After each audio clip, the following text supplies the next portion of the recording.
दोस्तों, जय श्री राम, जय बागेश्वर धाम, जय सन्यासी बाबा की थोड़ी सी मेरी आवाज़ डिस्टर्ब हो रही होगी क्योंकि पीछे श्री राम नाम का कीर्तन हो रहा है, इसे इग्नोर करना। और मैं आप सभी को बताना चाहता हूं कि आज खबर मैं आप सभी को देने वाला हूं, यह आपको आश्चर्य में डाल सकता है, लेकिन यह बिल्कुल सच है कि हमारे विश्व विख्यात हो रहे आचार्य धीरेन्द्र कृष्ण शास्त्री जी महाराज यानी बाबा बागेश्वर को श्री राम मंदिर अयोध्या आने के लिए सरकार द्वारा परमिशन नहीं दी गई है। जी हाँ, यह बात बिल्कुल सत्य है। सरकार द्वारा बाबा बागेश्वर आचार्य धीरेन्द्र शास्त्री महाराज को किसी भी प्रकार की परमिशन नहीं दी गई है। और यह बात आप सुन करके आपको झटका लगा होगा कि अरे ऐसे कैसे हो सकता है। जो हिंदू हृदय सम्राट कहे जाते हैं, जो इस समय भारत के नाम को, भारत का नाम का यश का डंका पूरे विश्व में बजा रहे हैं, उन्हें आचार्य धीरेन्द्र शास्त्री जी महाराज को भला श्री राम मंदिर अयोध्या के उद्घाटन में सरकार द्वारा परमिशन क्यों नहीं दी गई है, जबकि धीरेन्द्र शास्त्री जी महाराज के गुरुदेव भगवान श्री जगत गुरु रामभद्राचार्य जी महाराज स्वयं राम मंदिर के उद्घाटन में प्रमुख व्यक्तित्व में उनका नाम आता है, प्रमुख मुखिया वही हैं, तो भी धीरेन्द्र शास्त्री जी महाराज को परमिशन नहीं मिली।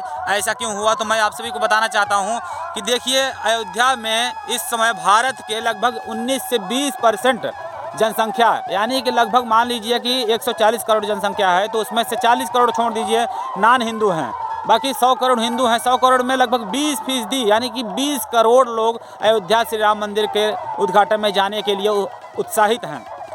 उनमें से भी बहुत सारे लोग नहीं जा पाएंगे। सरकार ने भी अनुरोध किया है कि नहीं जाना है, और इसी वजह से चूँकि ऑलरेडी इतनी ज़्यादा भीड़ वहाँ पे हो रही है जमा, कि अगर 20 करोड़ जनसंख्या एक जगह पे खड़ी हो तो करीब 40 किलोमीटर के दायरे में लोग खड़े होंगे, यानी कि पहुँचने के बाद में भी अयोध्या कोई दर्शन नहीं कर पाएगा।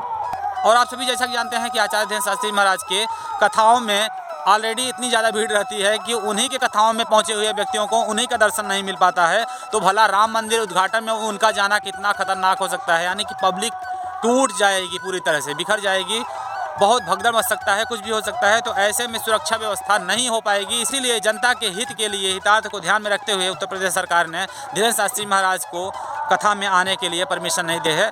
लेकिन मैं आप सभी को बताना चाहूँगा कि धीरेन्द्र शास्त्री जी महाराज जरूर जाएंगे, क्योंकि उनके गुरुदेव जी महाराज ने उन्हें बुलाया हुआ है। तो गुप्त आमंत्रण है धीरेन्द्र शास्त्री महाराज को। गुप्त आमंत्रण के तौर पर धीरेन्द्र शास्त्री जी महाराज चुपके से जा सकते हैं, कुछ घंटे के लिए, कुछ मिनट के लिए। हालांकि इस बीच में कथाओं में गैपिंग नहीं है।